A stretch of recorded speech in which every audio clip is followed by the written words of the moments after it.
Hello, paranormal superfans. I am JD Brown with I Love Vampire Novels, and today I have a very special interview for you guys. I am chatting with author Amy Sevan, the author of the Rise series. We'll be talking all about the first book in this series, Pledge of Ashes, as well as her new release, Curse of Ashes, Book 2, which comes out this week. And I will tell you all about how you can win a copy of Pledge of Ashes. So sit tight because all of that starts right now.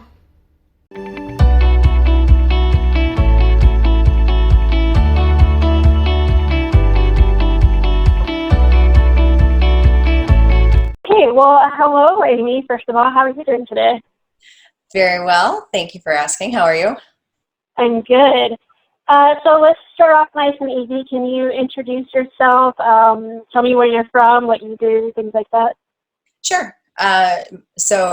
Obviously, Amy Sevan, and I write urban fantasy. In my day job, my husband and I actually have a dog training business, so I have plenty of canine-related stories to tell always. We are in the Metro Detroit area, which is where the story takes place, because has been where I have lived essentially my entire life. So pretty familiar with Metro Detroit, and love it here. It's getting a little cold, but that's okay. It's supposed to. Yeah, I'm in Chicago. We already have snow. Yeah, we had it for like 3 hours, and then it melted. But it was pretty while it was here because it didn't stick around. Yeah. So do you have dogs then? Like, do you have pets? I do. I have 5 dogs actually. We have an aging pack right now. We have a breed called Leon Burgers, and most people don't know what that is, but they I are, know. yeah, they're big, gentle giants. We have 2 of them. We have River and Envy, and 2 females, obviously, and then we have Booker, who is a German Shepherd Belgian Malinois mix, and so Oh, and wow. yeah, he's 11.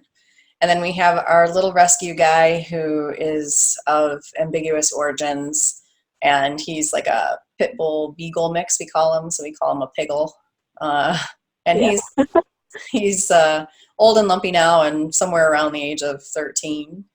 And then we have our young one who is a yellow Labrador named Brienne of Tarth. Actually, she came with Oh, it. nice. So I love that. yeah, that's the pack. Nice. I have a two Pomeranians. They're about 13 and 14 years old. So, Yeah, yeah. yeah, they're getting up there. They Love mostly old just hold dogs. down the couch now. Yeah, that's okay. Old dogs are great. They're, from a training perspective, they know the routine, and it's just, yeah. I Very like old true, dogs. yeah. Hmm. So, how long have you been published, and how did you get started writing? Was it something you always wanted to do? Yeah, writing has been something that I've done for a really long time. Actually, I suppose you could argue that Pledge of Ashes, which is the first book in my Rise series, which is my first published book, it came out January of 2019, so this year. So less than a year I've been published. Um, I seriously started writing that book in 2011, and it was a long road, a lot of learning, a lot of different detours along the path to publication. But you could probably argue that the very first draft of that story I did probably as a teenager. So it's that story's been with me for a really long time. That's awesome. Yeah. And Do you, go ahead. I was just gonna expound upon that. I mean, I went to when I decided to go to college. I went only because I wanted to do something I really liked, and so I ended up with an English major, and actually the University of Detroit, where I spent the first couple years of my college life. They were kind of unique in that they had a program. Their English program was divided into 2 tracks. It was divided into the literature track and the writing track. So I took every single writing course that they had in it. They had everything from, they actually had a course taught by a nun, a Jesuit nun, on journal writing, which was actually a pretty cool class, through fiction writing, which was probably my favorite all-time class that I took in college. And what we did in that class was we plotted a book from start to finish. We picked the genre, we picked the characters as a class, and Nice. we then were responsible for writing a piece of the book. And then at the end, we had a complete novel, of course, in need of serious Oh, wow. revision. But we did that in 14 weeks. It was pretty cool. It was a great experience. Yeah, that sounds like a lot of fun. Yeah. Did you guys ever publish it or get to keep it? We got it. I probably still have it somewhere. It was some sort of like a crazy psychological thriller is what we ended up writing that had something to do with AI. And I mean, we're going back. That was probably circa 1999. So I don't know. There might have been a Y2K element there. But everybody in class, we got a copy, but it was never technically, quote unquote, published. But it was like a memento of the class. That's still really cool, though. It's an awesome project. Yeah, it was. It was very interesting. So, tell us a little bit about Pledge of Ashes, then. What's it about? Things like that. Sure. So I'll hold it up. Oh, Pledge of Ashes. So Pledge of Ashes takes place in Detroit, and it's about a woman who is psychically gifted, and she's been in this push and pull relationship with her abilities her entire life, and it's caused her a lot of problems along the way. And the book actually starts when she meets these two brothers who are a little off and can do things that they really should not be able to do. And they tell her that they've been essentially tasked with her protection because she's essentially wanted by this demon that has come, and she doesn't know why, and she doesn't know the details. She doesn't know anything supernatural exists. And so it's their quest to keep her alive, and how she essentially kind of comes into her own power, and how that all plays out. And the city of Detroit, if I've done a good job, is actually a pretty prominent piece of that book, because it's a really interesting city with a lot of varied history and craziness. And of course I had to add in, because I love muscle cars. It's my thing. And so my heroine does too. And she's actually way better at the whole thing than I am. But Sure. that's also a piece of that too. Yeah. Cool. So tell us a little bit about Sid then, since we're kind of talking about her already. What was the inspiration for Sydney and her abilities? Well, like I had mentioned earlier, that was one of the pieces that actually carried with me from my teenage years, and some variation of Sid. She had a lot of different names over the years as I kind of toyed around with this story and abilities and things like that. But even, I guess it started when I was a teenager. I was always kind of fascinated with the idea of people who have psychic abilities, and what does that really mean, and is it real? My friends and I would always get those, those decks of cards that had like a square and a circle and a star and a plus sign, and we were forever like trying to beat the odds and prove to ourselves that we had even just a little bit of psychic ability. So Sid is my she's the realization, I guess, of that childhood dream of psychic abilities. Sure.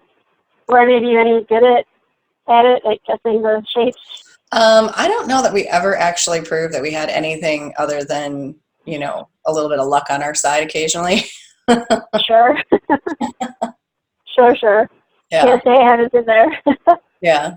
And then the other thing, like I said about Sid, is just that the big piece of her personality is this emotionally is this push and pull between her abilities and what she can do, and should she help people when people aren't necessarily nice to her about the fact what she's capable of doing. That, and then her obsession, her dad, before he passed away, had a performance shop, and she has been wrenching on muscle cars for pretty much as long as she could hold a wrench. So that's in her DNA at this point to just have a really good and honestly that's kind of like in the DNA of people in Detroit. Like we have such a strong culture of muscle cars, and I mean it's the Motor City, so I had to include some of that in my book too, for sure. Do you have any experience with, like, are you like a mechanic at all, or have you done any? No, my husband was though. My husband was for a long time, so I actually did a bit of fact checking with him, because I think there's just one scene in Pledge where she's actually at the dealership wrenching on a car, and I had to go back and kind of double check that. But there's a couple of references to the cars and things like that. I love driving fast cars. That's my qualification. Yeah, we've always had some kind of fun, fast something or other. Yeah. Well, it's cool you have your husband there to help you out with references to the car part of it. Mm-hmm. Yeah, Did to the rest. Exactly. Did he get involved with your writing? Was he? You know what? Cool with it? My husband, the only books that he's ever read are Harry Potter, and he loved them. But he's just not a reader. And when I've been going through this whole process, writing has kind of been my thing. He's been super supportive, and I keep telling him, I'm like, I don't know how you're so confident that this is any good because you've never read any of it. But he maintains that he's sure it's good. So. Well, we'll give him props for being a Harry Potter fan and for being so supportive. Yeah. I mean, if you're going to pick a series to read, that's probably a pretty good one to do it. Oh, yeah. So, okay, let's talk about Devin and Jack. Mm-hmm. They are twins, correct? Yeah, fraternal twins. Yeah. They're hot, too. Oh, my goodness. So, tell us a little bit about them and what they are, what kind of creature they are, and things like that. So they are, so in the beginning of Pledge of Ashes, without giving away too many spoilers, is they essentially are employed, if you will, in the army of the Archangel Raphael. And so he tells them what to do, and at Pledge of Ashes, they believe that he is, he's the one that essentially he can pull the plug on them at any time. So the idea of the pledge itself is that some of the major archangels came together and decided to basically call a ceasefire. So Earth is no longer allowed for any archangels. It's forbidden ground, except for Raphael, who is essentially, he has to keep the peace, so to speak. He's the one that maintains and makes sure that none of the other archangels are doing things that they shouldn't do by coming to Earth. But archangels and angels in general are pretty good at working around the rules. So there are other creatures from a couple of different hells, you could say, that still come to Earth because they're technically not banned. So Raphael decided that he couldn't fight as well because that's part of the pledge, the truce. So he essentially gifted some of his angelic nature to humans, and they, as long as they have it, they become immortal, and they have additional strength and abilities and resilience. And Jack and Devin, when they meet Sid, that is what they are. They are in the Guardian Army, as they're called, as Raphael calls it. Nice. I really like Jack and Sid, I should say Devin and Jack. They're hot. Yeah. Did you base them on anyone you know in their life, or are they completely made up?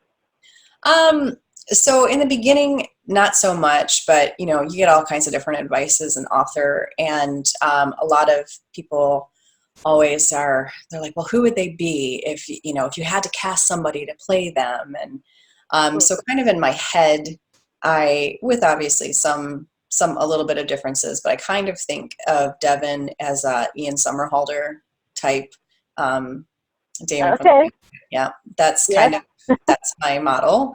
And I would say for Jack, it's usually Chris Hemsworth is the idea, because he's more of a Oh, beefy. wow. Yeah. That just added a whole new dynamic for me. I approve. Good. Good. Yeah. So um, yeah. awesome. That's great. So what inspired you to write about angels? What's your favorite thing about them? Or Angels to me are just fascinating. I I just think the idea of them is really intriguing, and a lot of things have been done. And like I said, I started writing this book in 2011, but I would say, what's it, 2019? Right? So about in 2014 is when I came across Supernatural, and I got obsessed with Supernatural. And there were angels in the book well before, before that, because I had drafts written of the book. But it's always funny to me how so many different things have happened with this whole anti-hero type of a thing. So things that are supposedly inherently good maybe are not quite as good as you think. And so I really like toying with that idea of good and evil, but even more that maybe it's not quite so clear cut. Maybe everybody still has their own agendas, even if they're supposed to be good or they're supposed to be bad. And that the really interesting piece to me is the motivation behind why are they the way they are. And good and evil is kind of just to some degree of perception, depending on where you're standing. So that's what I like about angels, is that I like the idea that maybe they're not quite so good as we might think. sure. Did you do any amount of research into any of the current angel mythology or Christianity or anything like that? Yeah. Aside from the 12 years of Catholic school, I did when I was trying to dive a little bit deeper into the whole angel thing. I did actually look up, and I have quite a few books on angels, and it's far from an exact thing, because a lot of different lore talks about it in different ways, and different traditions have different ideas. So it's fun as an author to be able to just kind of pick and choose and make your own. Yeah, absolutely. Mm-hmm. Do you have any advice for someone who wants to write a book but is maybe struggling to get that first draft done? Well, it's November, so it's NaNoWriMo month, National Sure. NaNoWriMo month, and I love doing nano. I've done it several times, and I'm just the type of person that I really enjoy like a little bit of a challenge, or a goal. So even if it doesn't necessarily have to be a word count goal, it can just be a time goal. It could be 15 minutes a day. It's I was just reading something recently talking about this. Is like at the end of the day, if you just write, it's what you do. And if you only write 200 words in a day, or you write 5,000 words in a day, you're still writing. And every word that you write and every little bit that you edit, it just makes you better.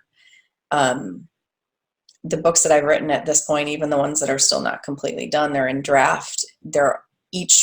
My process for each one of those has been different, and my timeline has started significantly shrinking, because it's like I have a little bit better of what works well for me, and also the stuff that I've tried that it doesn't work well for me. I've had a lot of people give me a lot of advice. I've sought out a lot of advice. Some of it has worked fantastic, and some of it has been, just not for me, which is not to say it might not be good for somebody else. But it's really, writing is a process of kind of self-discovery, which is a cool part about it. But also as people, we're always evolving. So the process is always changing a little bit. Yeah. Sure, and that's great advice, actually. So what's your favorite thing about paranormal fiction? I love it. I always have. Again, talking about Vampire Diaries, that was like when I was in junior high, I was obsessed with those books because that was when they came out. And, you know, I read Christopher Pike and R.L. Stine when I was young, and Anne Rice, and a little bit of Stephen King. And all of that is just, I love that you can be in a world where you can make things up.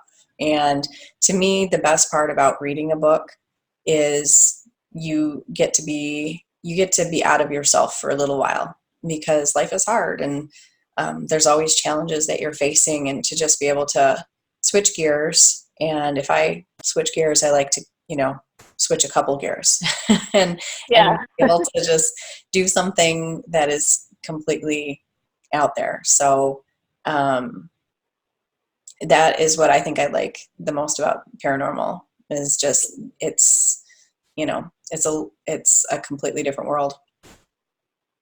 Okay. And what is your favorite kind of paranormal creature? Oh, that's a good one. Well, I think I would have to go with angels, just because I write about them a whole lot, with the caveat that I would say probably bad angels are a lot more interesting than good angels. Of course. Yeah. Do you have more books coming out in the Rhyme series? Do I have more books coming out in the Rise series?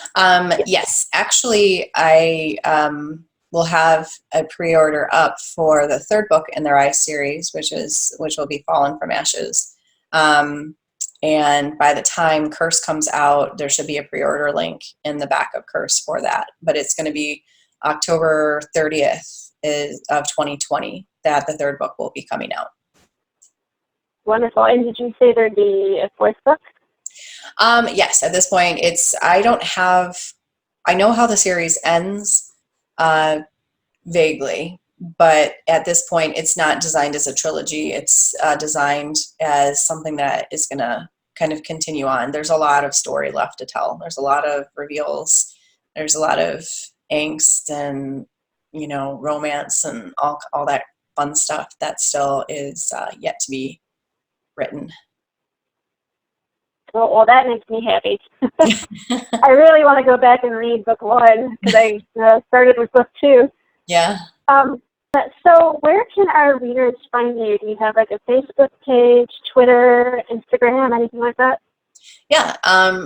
For the most part, I am on Facebook. I do have a Twitter account. Both of them my handles are at Amy Sevan Books. Same thing it's facebook.com/Amy Sevan Books. And that's where I hang out, so to speak, most of the time. Also, I do have a newsletter that I've got some pretty cool stuff, especially over the next year. I've been messing around with kind of a prequel story, the story before Devin meets Sid, which is fun because then he really doesn't have to be good at all. And so I've been writing that, and that's going to be fun. So, and the people who are going to get that would be newsletter people. So then where can you sign up for your newsletter? Newsletter is on the website, which is amysevan.com, and Sevan is Sevan. And there should be a sign-up box pretty much, I think it's right at the bottom, and of any of the pages, but also I think there should be probably a pop-up at like 30 seconds or something, so that people wanted to sign up for the newsletter, they could do it there. Awesome. Cool. Would you say that you're a pantser or a plotter? Do you do a lot of outlining or no? Oh, the age-old question.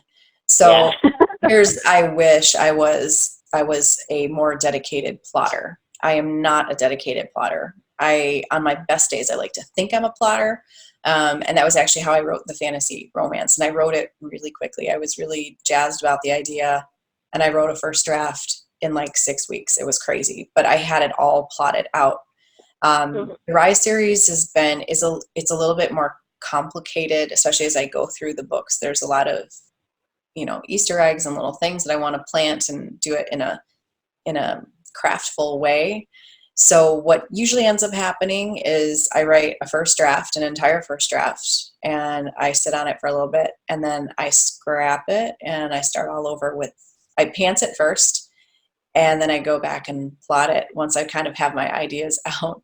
And I'm sure there's a more efficient way to do that. But like I said, your process kind of evolves as you go. Yeah. Yeah. All right. So is there anything else that you wanted to talk about that maybe I didn't ask yet? No, not really. I'm happy to be doing this. And, like I told you, this is kind of my first interview that I'm doing this way. I'm new to the author business, so to speak, but I'm really enjoyed just the interaction between people who have read the book and stuff that they've had to say. And, Yeah. it's just so much fun. I'm really enjoying it. And that's why I write in the first place, is this creative outlet. But I never realized there was this other piece of it, which is, having people read the stories and have them, give you feedback and tell you that they liked it, or maybe, give you, other interpretations of stuff. It's been a lot of fun. So thanks for having me. I really appreciate it. Oh, no problem. And just out of curiosity, do you think you could write in a different genre in the future, or are you pretty set on paranormal romance, urban fantasy, that sort of thing? That sort of thing. I actually, I do have a manuscript that is written. It's just a first draft, but it's a fantasy romance. It's kind of like a set in the future dystopian fantasy romance, which I had a lot of fun with. It's very different from Pledge in a lot of respects, but I still got to make up my own world and my own rules, and there's still magic and, fun stuff like that. So that would probably be, if I were to veer away from the urban fantasy, it'd probably be into fantasy romance. Cool. Do you have plans on publishing that one, or? Yeah, eventually. My agency, we made the decision, like I kind of realized that I needed to focus on one thing or another. And my heart and a lot of my effort has really gone into this Rise series. And so I wanted to make sure I had gotten at least the first 3 books done and published in that, and then probably go on submission with the fantasy romance when that's a little more polished. Awesome. All right. Well, thank you so much for coming out and hanging out with me and chatting with me today. It was a real pleasure. Thank you. It was as well for me. All right, guys, I hope you enjoyed our interview today. Once again, you can enter for your chance to win an autographed copy of Pledge of Ashes, Book 1 in the Rise series by Amy Sevan. All you have to do is click the link below and follow the instructions on the official giveaway page, and you will automatically be entered to win. And that is it, folks. So make sure you click that subscribe button and bell icon down below to get the notification when we have a new video so that you don't miss any of our book reviews or giveaways. Again, I am JD Brown, and I will see you next time. Bye.